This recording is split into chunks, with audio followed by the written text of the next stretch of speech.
The Grand Council chamber was filled with the representatives of dozens of alien species, each with their own unique cultures, strengths, and secrets.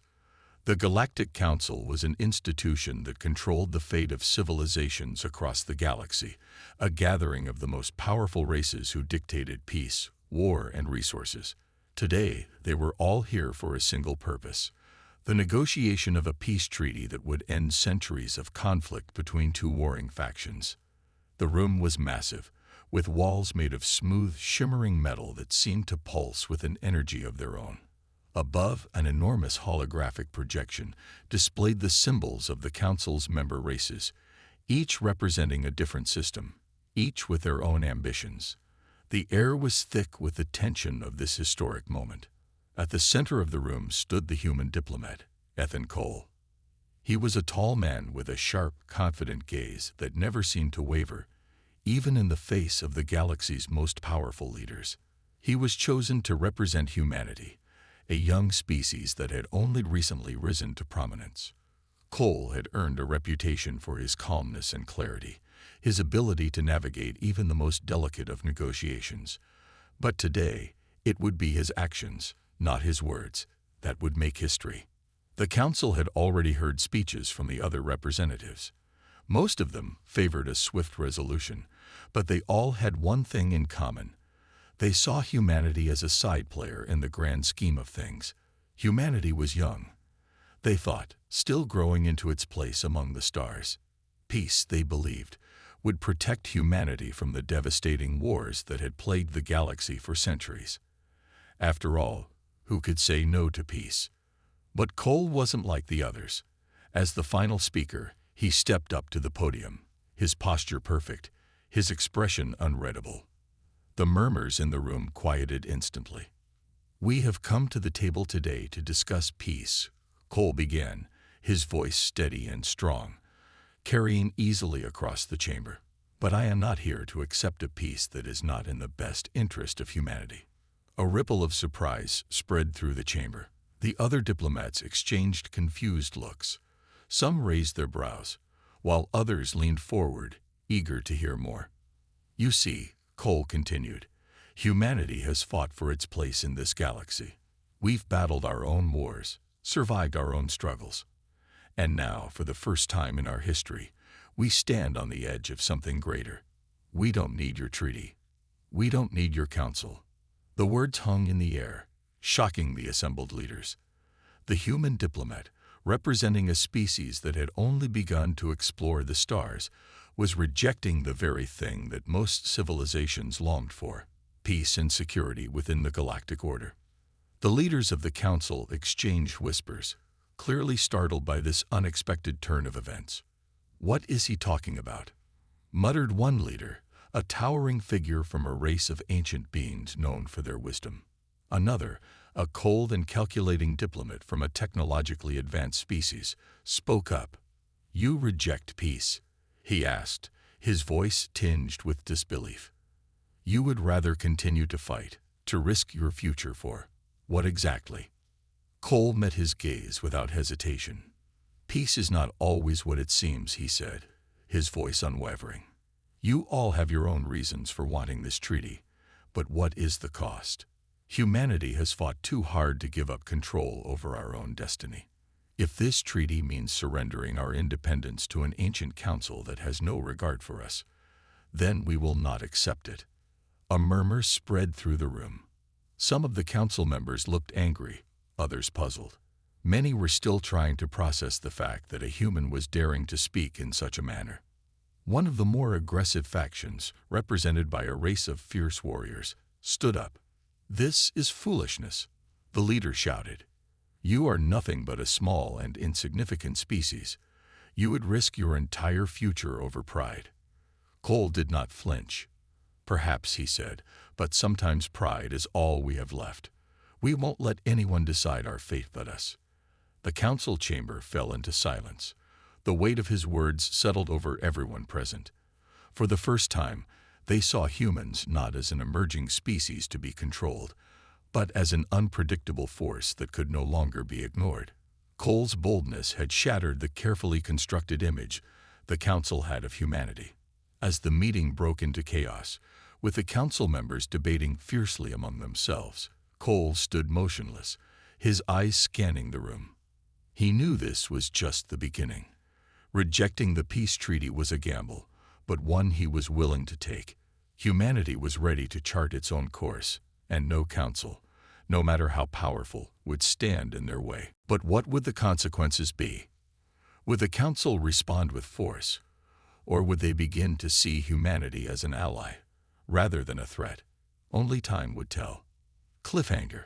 With tensions rising, the leaders of the Galactic Council prepare to discuss humanity's future. Will they crush the human defiance or offer a new path forward?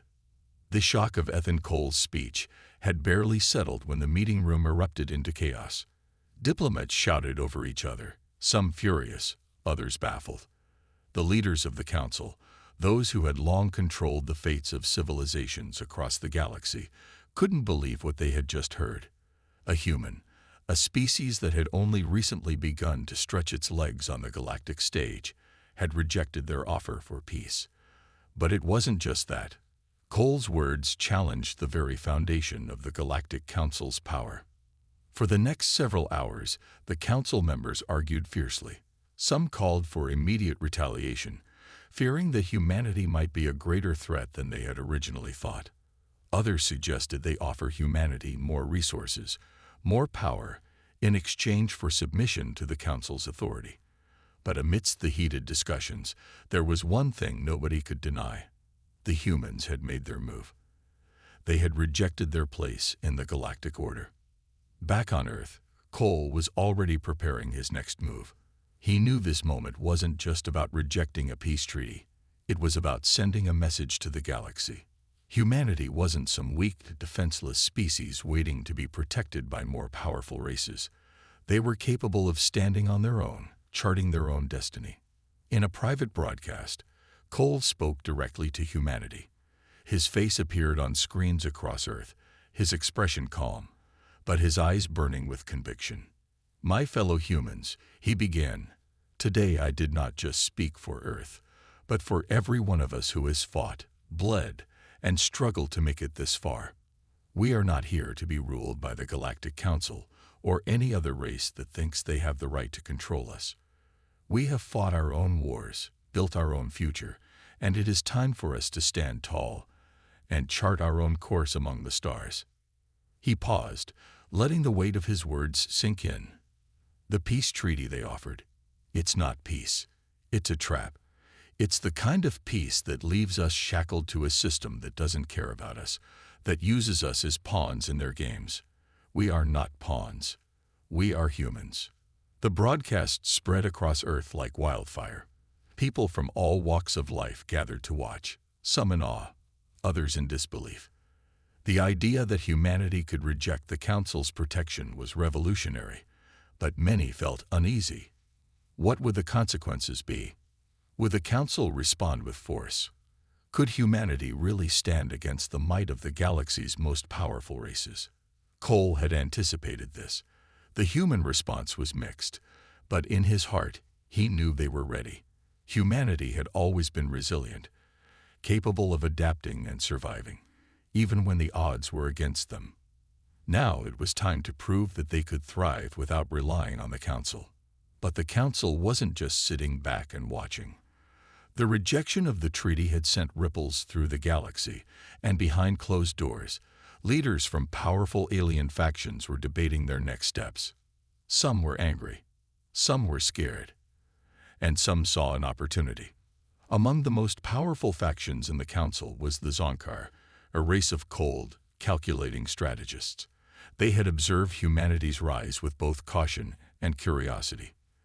The Zonkar were ancient, their technology far beyond anything humanity had developed, and they were not accustomed to being defied.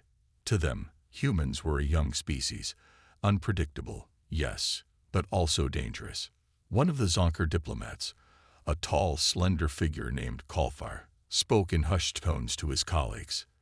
"We must act swiftly," he said, his voice soft but laced with an icy intensity. "Humanity has rejected the peace offer. This cannot go unpunished. We cannot allow them to think they can defy us without consequence. But there were others in the council who saw a different path forward. Irith, a diplomat from a peaceful race known for their wisdom, argued against retaliation. We cannot simply crush them for rejecting our offer, she said. Humanity is still untested. Perhaps this is an opportunity to bring them into the fold, to guide them rather than crush them.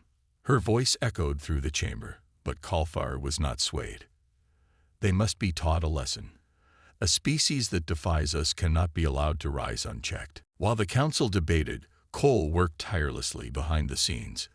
He wasn't naive. He knew that rejecting the peace treaty could lead to serious consequences. The council's response was inevitable, and it wouldn't be kind. But humanity had come too far to be pushed around anymore. Cole knew that the next step wasn't just about surviving. It was about showing the galaxy that humanity could stand on its own, without relying on the council's mercy or approval. It was time to prove that humans were a force to be reckoned with. And so, in the depths of Earth's military command centers, plans were set in motion. Humans would fight back, but not with brute force alone. They would use every ounce of their resourcefulness, their ingenuity, and their spirit to face the coming storm. Cliffhanger. As the council prepares to take action, Cole receives a warning from an unexpected source, someone within the council who believes humanity has more potential than the rest realize. Could this be the ally they need to survive what's coming? The days following Ethan Cole's bold rejection of the peace treaty were filled with tension and uncertainty. The Galactic Council was in turmoil, its members divided over how to handle the human defiance.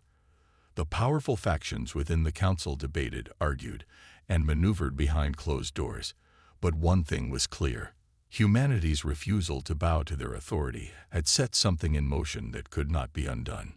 On Earth, Cole was doing everything he could to prepare for the inevitable. As a diplomat, he had been trained to negotiate, to smooth over conflicts, but he knew that this was no ordinary negotiation. The council's response would not be words, it would be action. But Cole also knew that humanity had something the council had underestimated: resourcefulness. Behind the scenes, Earth's top military minds were working on a plan. Humans didn't have the advanced weaponry or the centuries of experience that the council races did, but they had something else: adaptability. The ability to think on their feet, to improvise when things went wrong. This, Cole believed, would give humanity the edge. The galaxy's most powerful forces may have been planning their next move, but they were not prepared for how quickly humanity could fight back. As Earth's leaders began preparing for the worst, Cole received a secret transmission, a warning from an unexpected source. It was a message from Irith, the diplomat from the peaceful race that had argued against retaliation within the council. She had watched Cole's rejection of the treaty from afar, and despite the council's growing hostility, she saw something in humanity that no one else seemed to recognize. "I didn't believe it at first," Irith's voice crackled through the encrypted line. "But you are not what the council thinks you are. You're not just some young, untested species. There's something else, something they don't see. You are more capable than any of them realize. The council will come for you soon. But if you act quickly, if you strike at their weaknesses, you might just have a chance." Cole listened carefully. He had never expected help from within the council, especially not from Irith, who represented one of the most peaceful factions. But he wasn't about to turn down an advantage. If this was the opening they needed, he would take it. "Tell me what you know," Cole said, his voice calm but urgent. "What's the council planning?" Irith hesitated for a moment before speaking. "There are factions within the council who want to make an example of you, to crush humanity before you become a true threat. But there are others who believe that if humanity is handled carefully, you could be an ally. The decision is not as clear-cut as the council wants you to believe. Some are pushing for a military strike, while others think a diplomatic approach could still work. But I fear they will not wait much longer." Cole's mind raced. A military strike. That was what he had feared. The council would not let this insult go unpunished. But there was something in Ireth's words that gave him hope. If the council was divided, that meant there were still weaknesses they could exploit. "Is there any way we can use this division?" Cole asked. Ireth was quiet for a long moment before answering. "There may be a way, but it will require trust and speed. I will give you all the information I can. You must act before the council fully decides on a course of action. If you wait too long, they will unite against you." Cole nodded, knowing that time was not on their side. He immediately began to assemble his team, pulling in the brightest minds from Earth's military and intelligence agencies. They would have to act quickly, but they could do this. The future of humanity depended on it. As the council deliberated, a quiet rebellion was brewing on Earth. The humans weren't just preparing to defend themselves, they were planning a counterattack. Using the intelligence Ireth had provided, Cole's team worked tirelessly to develop a strategy that could strike at the heart of the council's power. Meanwhile, the Zonkar, one of the most formidable and ancient races in the council, were already preparing their fleet for a strike on Earth. Their spies had reported that the human Diplomat was causing unrest, and their leaders were determined to put an end to it. They underestimated one key factor: humanity's unwillingness to back down. In the darkness of space, the Zonkar fleet began to mobilize, their ships sleek and deadly. They were preparing to descend upon Earth with overwhelming force, certain that humanity would fall under their might. They had no idea how wrong they were. On Earth, Cole stood before a massive holographic map of the galaxy, his mind focused. The information Ireth had given him was valuable, but he knew the next steps had to be flawless. The council wasn't going to give up easily, and humanity would need to be both swift and cunning to survive what was coming. But as Cole looked over the plans, something else caught his attention. A signal, hidden within the council's communications. It was faint, but unmistakable. It was a warning, one that could change everything. Cliffhanger. Who was behind the mysterious signal? Could this be the ally humanity desperately needed, or another trap laid by the council to destroy them? The council was preparing for war. The Zonkar fleet, a vast armada of sleek, highly advanced warships, was already moving toward Earth. Their commanders were confident in their victory. Humanity was nothing more than a fleeting thought in the grand scheme of the galaxy, a species still struggling to survive. Yet they had dared to defy the Galactic Council. That, the Zonkar believed, could not be allowed to stand. Back on Earth, Ethan Cole stood in front of a large screen displaying the most recent intelligence reports. The time for negotiation was over. The Council had made its intentions clear. They would not tolerate defiance. The only way to survive now was to fight back. The human resistance had begun its preparations, not with brute force, but with something the Council had never expected: speed and ingenuity. Humanity had long been underestimated by the galaxy's older, more powerful races. But now, Cole was determined to show the Council that the human spirit was not something to be crushed easily. "Are we ready?" Cole asked, his voice steady, but there was an edge of tension in it. He looked at his team, a mix of military commanders, engineers, and intelligence officers. They had been working around the clock to prepare for the inevitable invasion. "We are," said General Jacobs, a grizzled veteran with decades of experience. His eyes burned with determination. "We've been developing new weapons based on the intel from Ireth. The Zonkar are fast, but they're not prepared for the kind of guerrilla tactics we're going to hit them with. We may not have the firepower they do, but we can outsmart them." Cole nodded. He trusted Jacobs and the team. They had been working on something special, something designed not to face the Zonkar head-on, but to strike where it would hurt the most: their communications and supply lines. The Zonkar fleet relied on sophisticated systems to coordinate their attacks. If they could disable those systems, they could throw the fleet into chaos. Meanwhile, behind the scenes, the rebellion was growing.